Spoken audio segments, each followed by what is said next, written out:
Welcome students to the series of lecture for the preparation of CFA and FRM.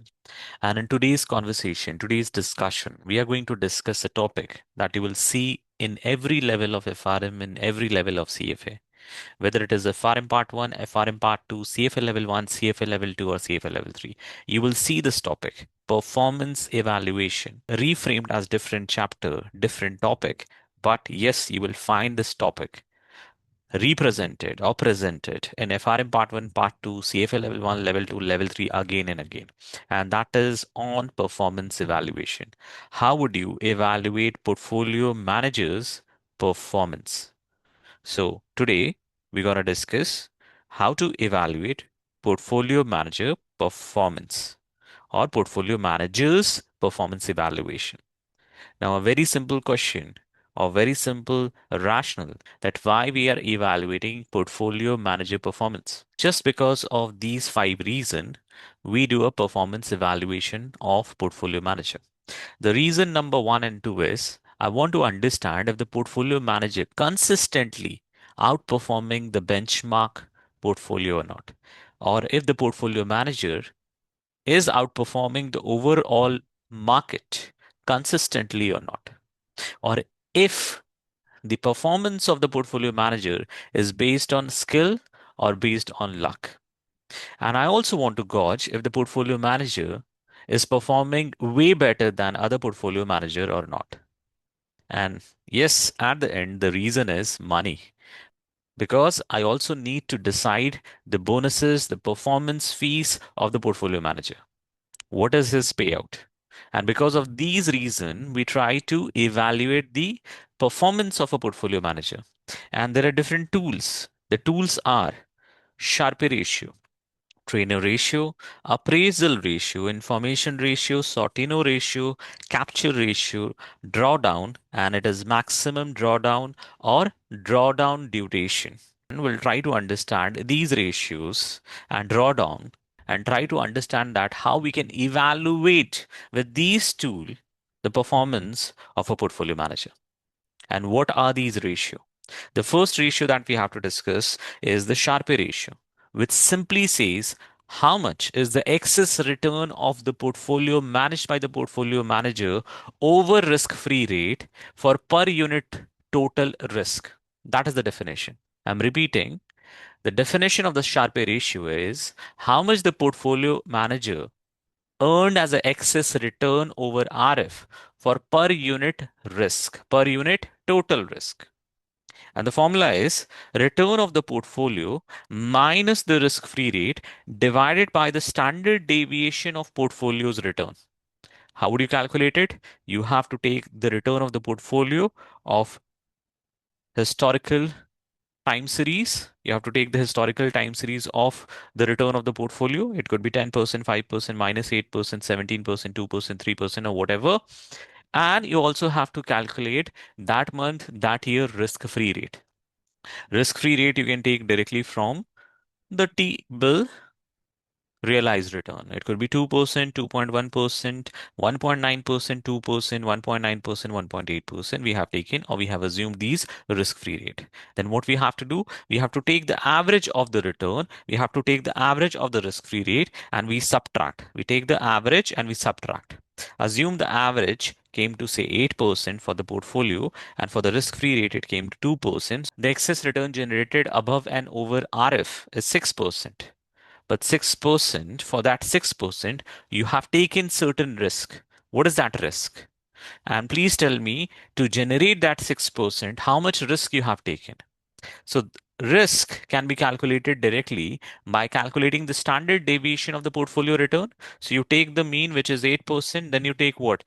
10 minus 8 whole square, 5 minus 8 whole square, minus 8 whole square, and you sum all the value divided by the total number of observation, and that will give you the standard deviation of the portfolio.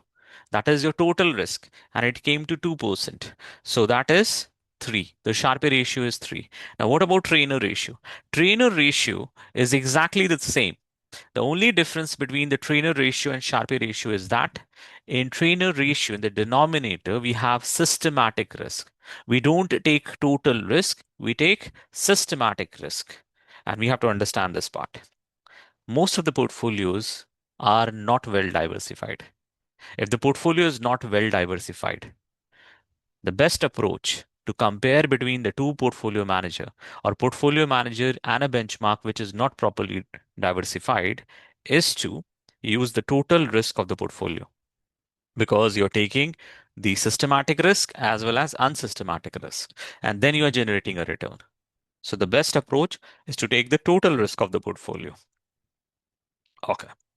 Now, if your portfolio is very well diversified, or the benchmark that you have chosen to compare the portfolio manager, the benchmark that you have chosen is also well diversified, in that case, you're only taking what systematic risk, and therefore you should be dividing it by the beta of the portfolio with the benchmark.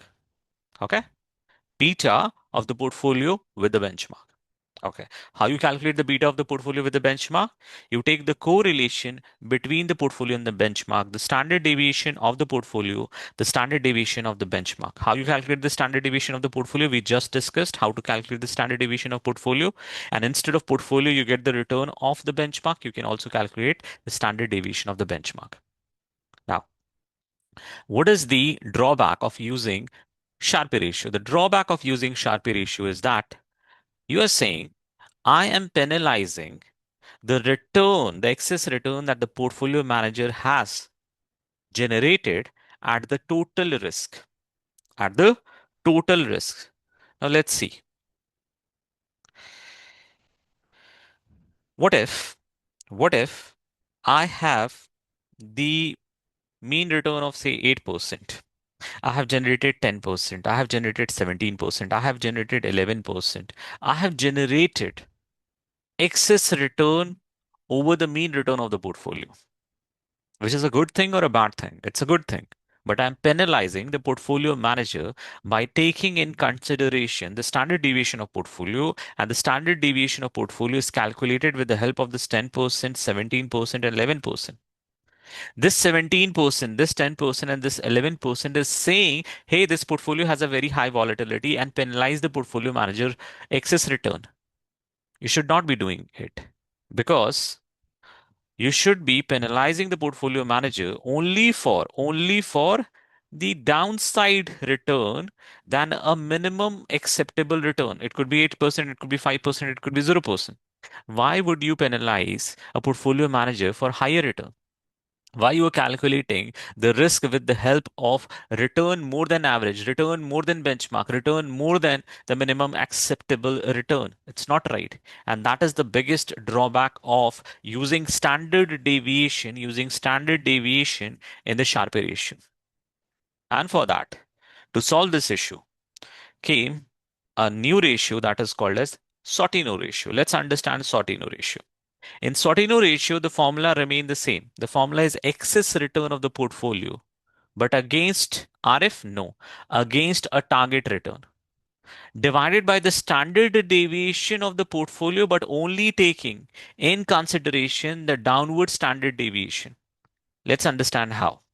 So assume the return of the portfolio is this, and we have decided that the minimum acceptable return, MAR, the minimum acceptable return of the portfolio or the target return of the portfolio is 3%.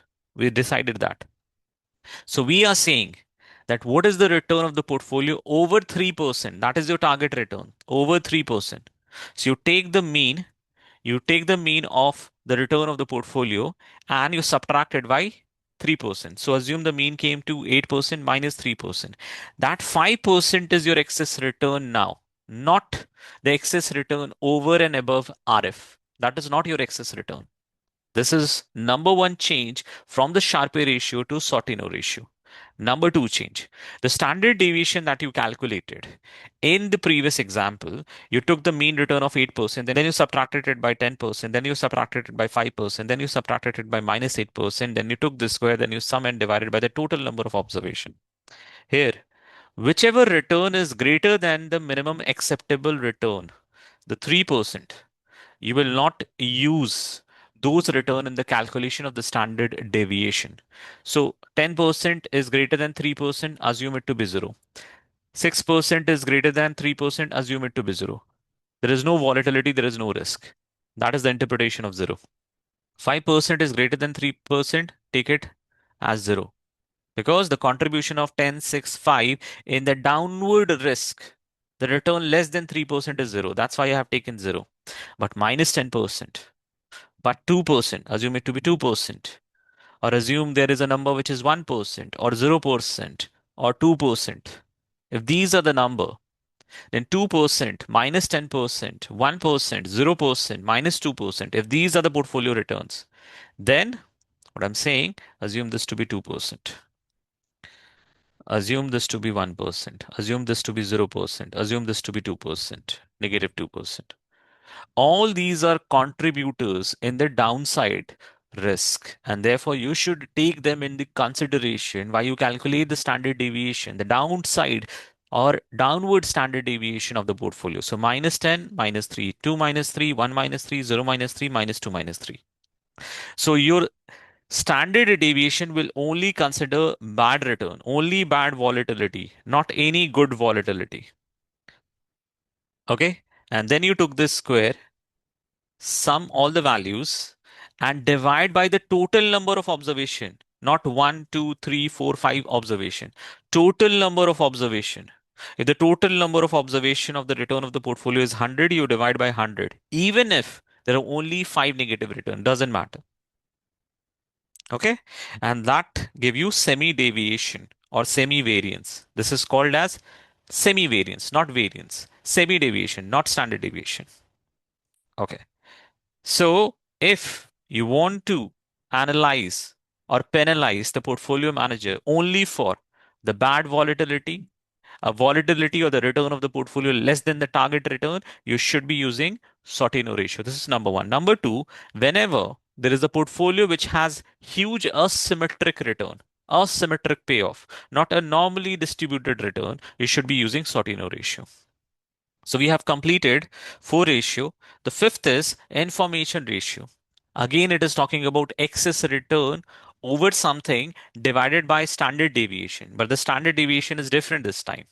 In a very simple term, if you have to remember information ratio, it is active return over benchmark, active risk over benchmark. So basically, assume this is your return of the portfolio and you got the return of the benchmark. So you are gauging the performance of the portfolio manager against a benchmark. And these are the return. So in the first period or first month, the active return or the excess return, active return means how much you have generated over the benchmark. The active return is 5%. For the second observation, it is 4%. For the third observation, it is 4%. For the fourth observation, it is minus 8%. I'm just doing return of the portfolio minus return of the benchmark. Return of the portfolio minus return of the benchmark. That's it. This is my active return. Once I have calculated active return, then I'll take what? The mean value. So I'll take the mean of all the active return. That is my, on an average, excess return over the benchmark. And that I will put in the numerator. But what is in the denominator? In denominator, it is standard deviation. But the standard deviation of what? The standard deviation of active return. That's it. How you calculate standard deviation? You calculate the mean, so you have to calculate the mean of the active return, which you have already calculated. Then you subtract the mean with each individual value. Then you take this square and then you sum all the values divided by the number of observation. Assume the number of observation is 100 and that will give you what? Variance, and then you take the under root, that will give you standard deviation. So what is the active risk? The active risk is the standard deviation of active return. What is active risk? Active risk is the standard deviation of active return. That's it. Okay. So we have covered four ratios in today's conversation. In the next conversation, we'll cover the remaining tool to gauge the performance of a portfolio manager. And these are appraisal ratio, drawdown, and capture ratio. Okay. With that, I'll pause here. Thank you. Have a nice day.